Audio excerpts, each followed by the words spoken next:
કાળી ચૌદસના તહેવાર પર વડોદરાના માંડવી વિસ્તારના પૌરાણિક કાળકા મંદિરમાં ભારે ભીડ જોવા મળી। ગાયકવાડી જમાનાના પૌરાણિક કાળકા માતાજીના મંદિરે વર્ષોથી ચાલતી આવતી પ્રથા મુજબ લીંબુનો હાર ચઢાવવામાં આવે છે। 91 વર્ષથી મંદિરમાં લીંબુનો હાર ચઢાવવાની પરંપરા છે। એવી માન્યતા છે કે લીંબુ ચઢાવવાથી સમગ્ર વિસ્તારમાં સુરક્ષા કવચ મળે છે। એક અંદાજ અનુસાર આજના દિવસથી 70 થી 80 મણ લીંબુ ચઢાવવામાં આવશે। આ વર્ષે 1 લાખથી વધારે દર્શનાર્થીઓ આવી શકે છે। લીંબુ માટે એવું છે કે આ વર્ષો જૂની આસ્થા છે લોકોની કે માં કાળી જે બી તકલીફ દુઃખ દર્દ આદિ વ્યાધિ ઉપાધિ હોય છે એ માતાને લીંબુનો હાર ચડાવવાથી એક મનમાં વિશ્વાસ છે કે આવનાર વર્ષોમાં કોઈ જાતની તકલીફ દુઃખ આદિ વ્યાધિ નહીં રહે અને જીવન સુખી બનાવશે।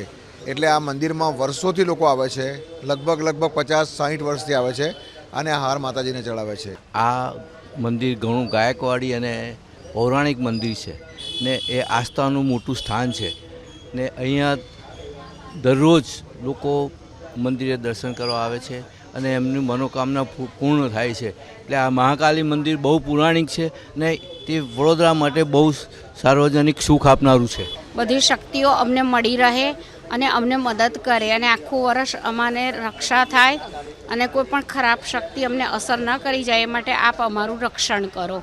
આ રીતે અમે રક્ષા કવચ માતાજી પાસેથી મેળવી લઈએ છીએ। દર વખતે રાશિ પ્રમાણે અલગ અલગ ફળ પણ જોઈન્ટ કરવાના હોય છે। આ વખતે એમાં એટલો ફેર છે કે આ વખતે કોમન બધાને લીંબુ જ એક સરખા ચડાવવાના છે। કાળીની જે પ્રચંડ શક્તિ ખરી એનો પ્રભાવ પૃથ્વી પર એટલો બધો વધારે હોય છે કે એને ખુશ કરવાની માટે માનવી એક સહજ ઉપાય કરી શકે કે ભાઈ એને મૂંડ માળા ગમે છે અને લીંબુ તંત્રશાસ્ત્રમાં મૂંડ તરીકે વપરાય છે। તો લીંબુનો હાર માતાજીના ચરણ કમળમાં મૂકે અને પોતાની જે ઈચ્છા હોય એ પ્રગટ કરે તો એની માતાજી ઈચ્છા પૂર્ણ કરે છે।